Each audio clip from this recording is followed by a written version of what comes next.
So hello mga kaubayan, mga ka-chom, welcome back muli sa ating munting channel. It's me, Rolf Malalag. So if you are new to my YouTube channel, please do like, share, and subscribe. And please don't skip ads po mga kaubayan.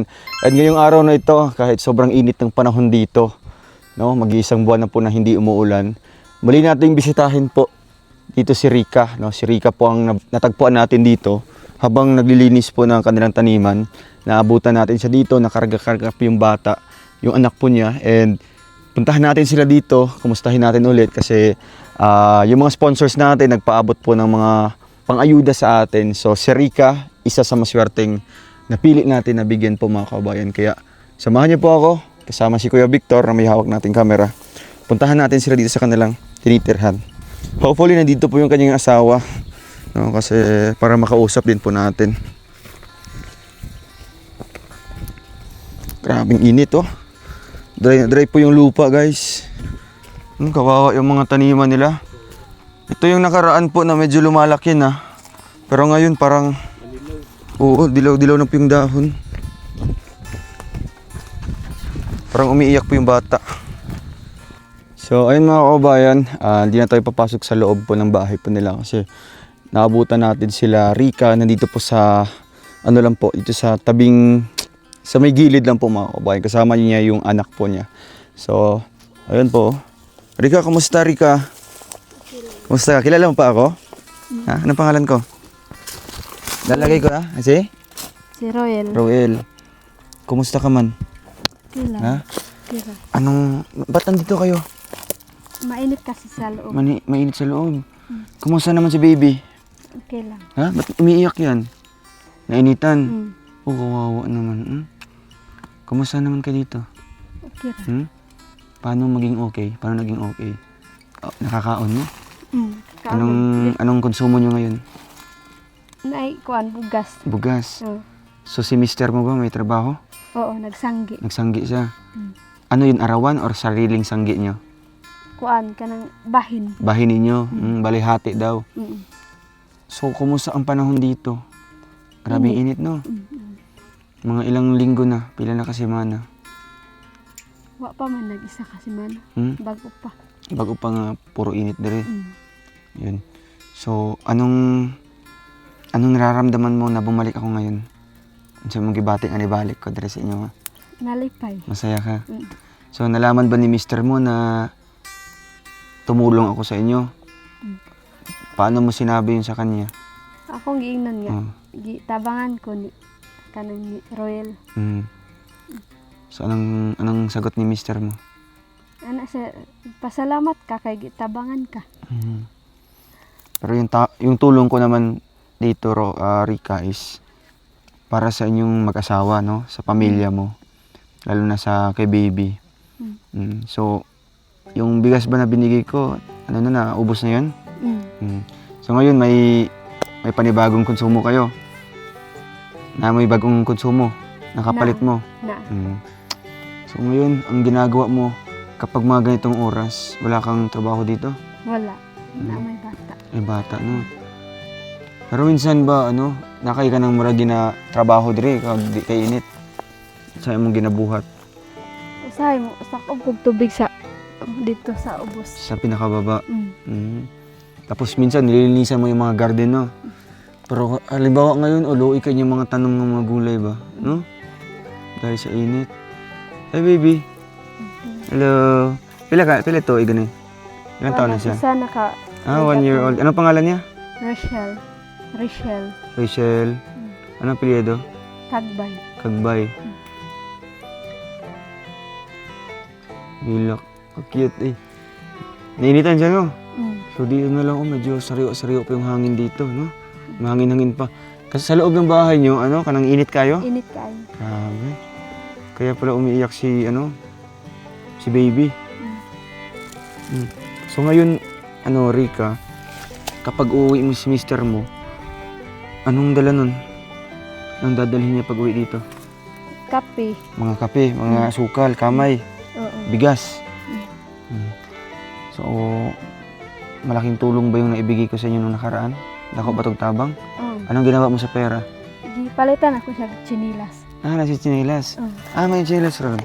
Na dito natagak ang isa dito sa dalan. Hala, kasayang. Kuan na So binili mo ng tsinelas lang, tapos ano pa? payong. Payong din. O, kasi sobrang init ba? Mm. Tapos, bumili kang pagkain niyo. Mm. Yun. Yun ang pinaka-importante, no? Yung pagkain talaga. So ngayon, bumalik ako ngayon dito, Rika, kasi gusto ko na makumusta ulit kayo, no? Gusto ko sana makita yung mister mo. Kaso wala siya, no? Nagsangit. Pwede ka magsibog to, paliwag. Kasi pinakatumay, sakit ng tiil ba? Nagsanggi man. Mm. Ayan, ayan, sakto. Mga anong oras inuwi? Ala, ilak siya? Mm. Ay, lingkod lang gabi. Nalingkod lang, no? Sa mga anong oras yung matatapos si mister mo? Mga alas 4 guro mo.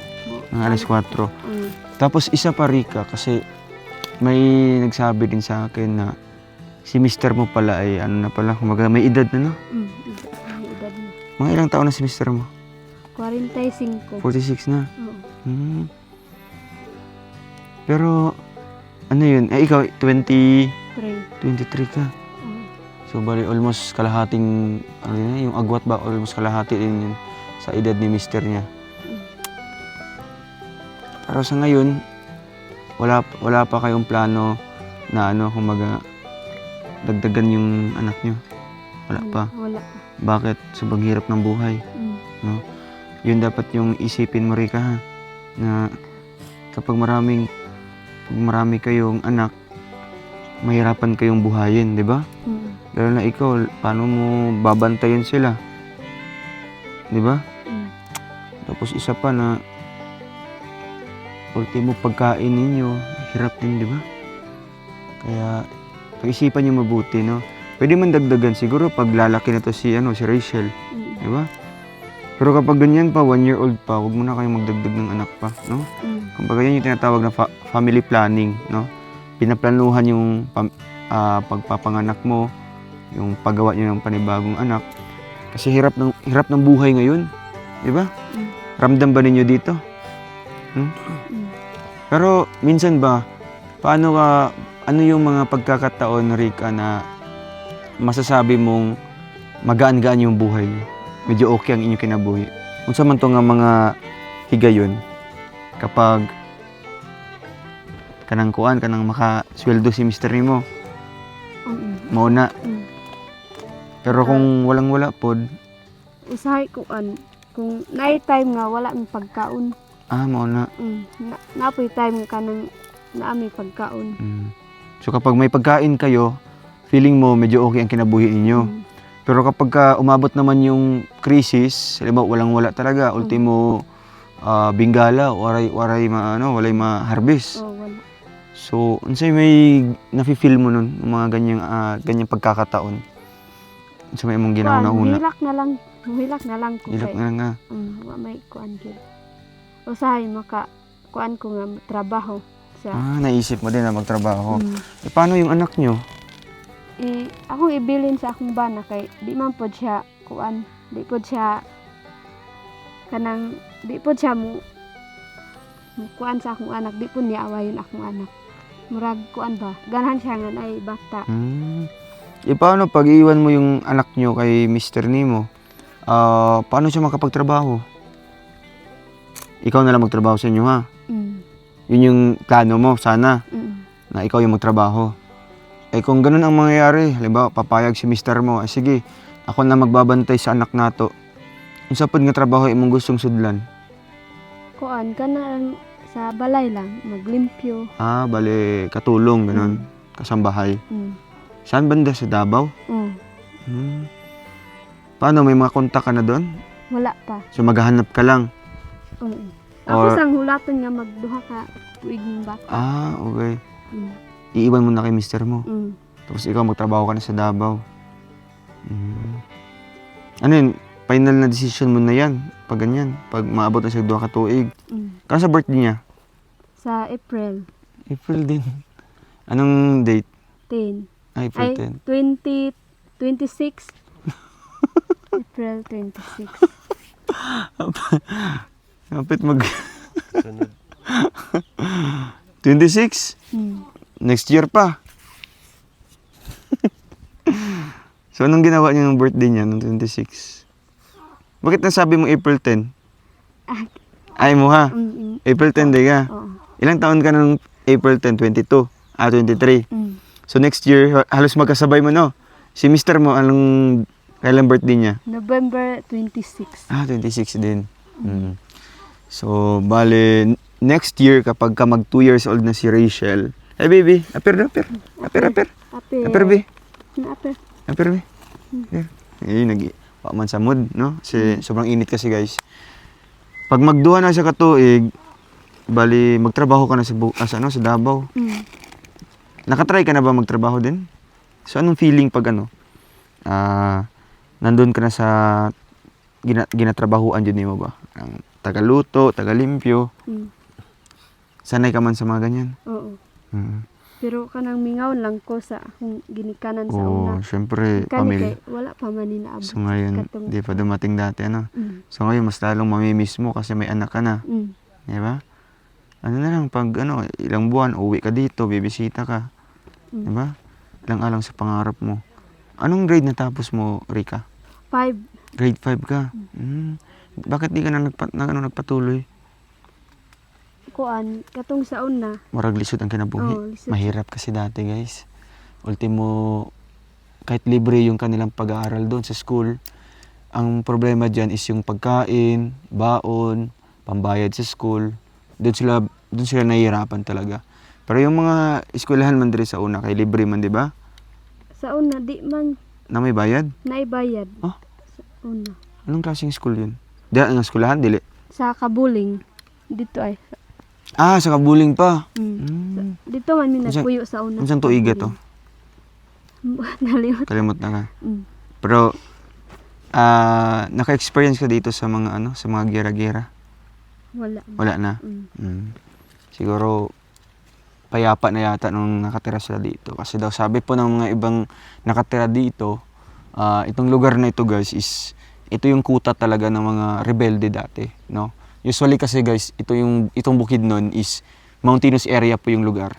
Kaya parang yung mga rebelde dito nagtatago kasi nahirapan yung mga military na hanapin sila kasi nga sa sobrang lalayo ng lugar, sobrang tataas ng mga bundok, di ba?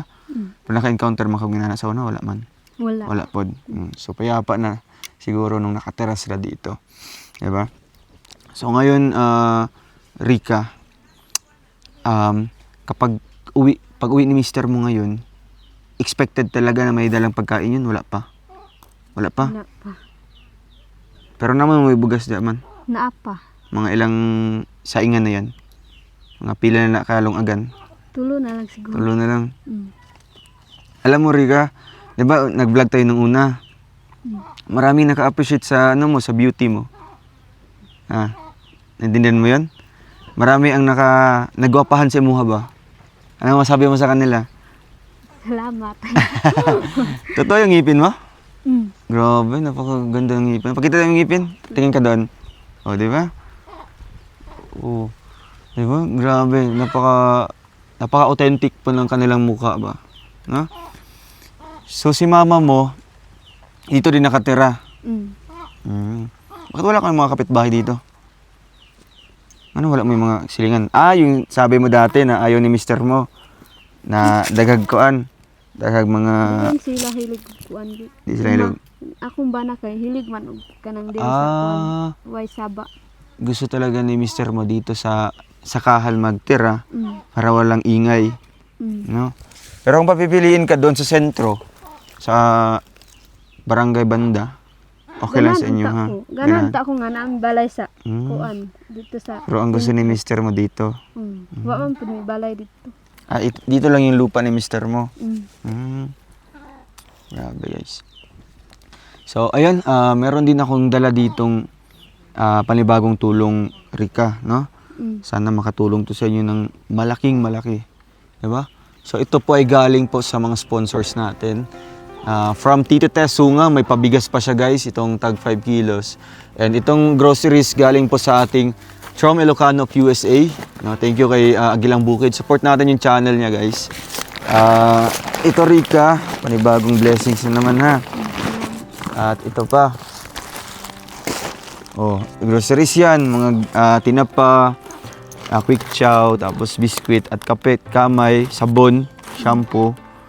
Anong masasabi mo sa dumating na blessing sa inyo? Kasi may istorya na mo sa ila, ha?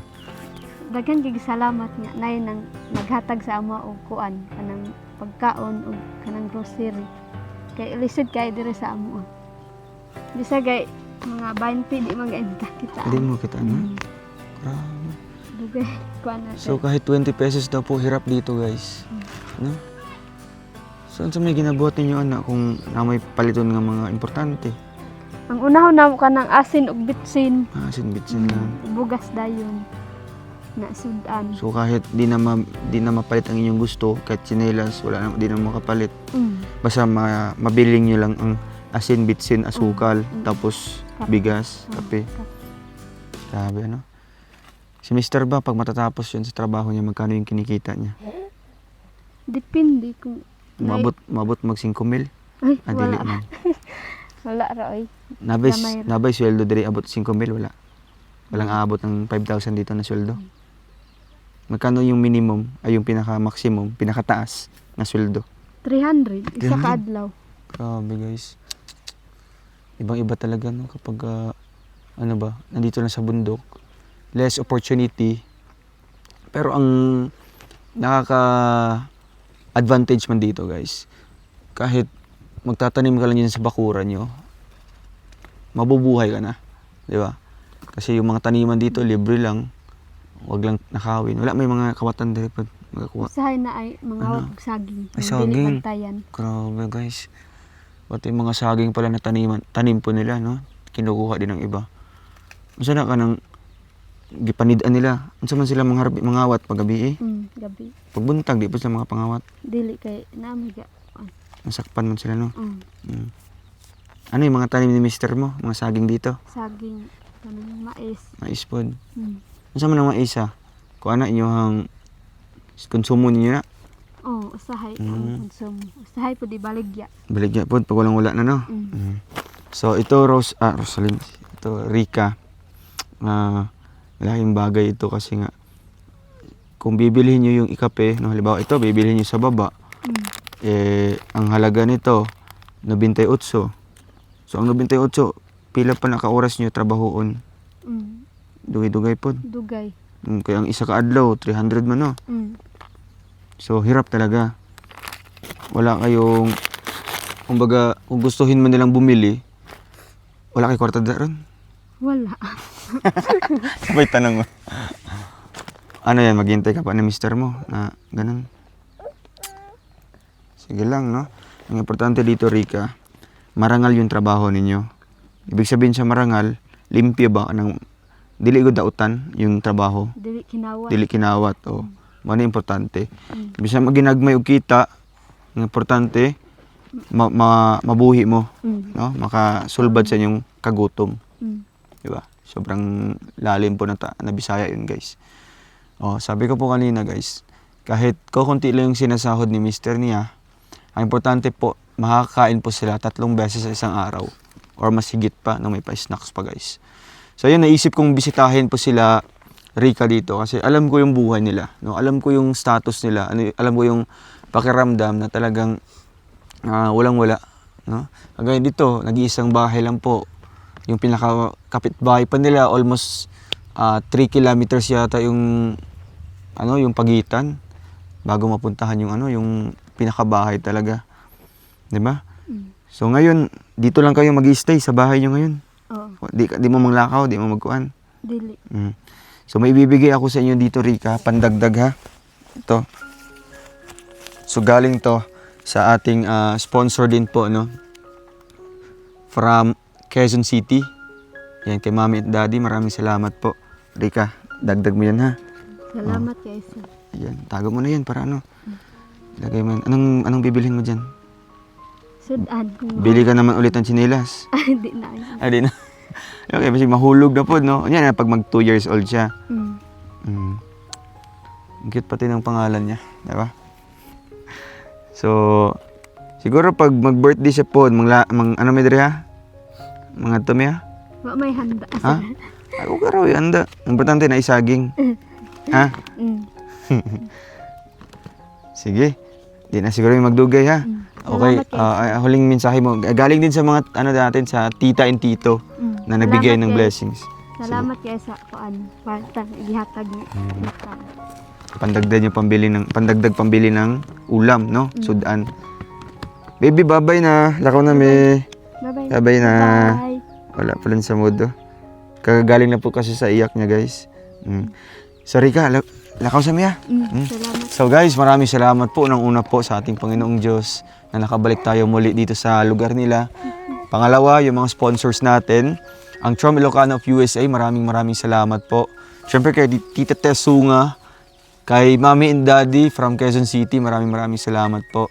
And sa lahat-lahat po, no, sa Trom family, Trom community, thank you so much po sa inyo. Sa ating kasamahan po ngayon, pati kay Ate Jenny, thank you sa pagsama dito kahit napakalayo, pero still, hindi iniinda yung pagod, yung init. No, mahatid lang po natin yung tulong na para sa kanila. Amping mo, ha, o stay hydrated lang. Dapat mag-inom permig tubig, ha, para panglaban sa sobrang init ba, di ba? O, kisa man ng manok diha. Ayun na. Basig na pasunod, no? Dali sa amin. Ha? Salamat. Sige po. Amping mo. Thank you. God bless. Kuan, See you sa ating next vlog. Ingat po. Ay, basig mo.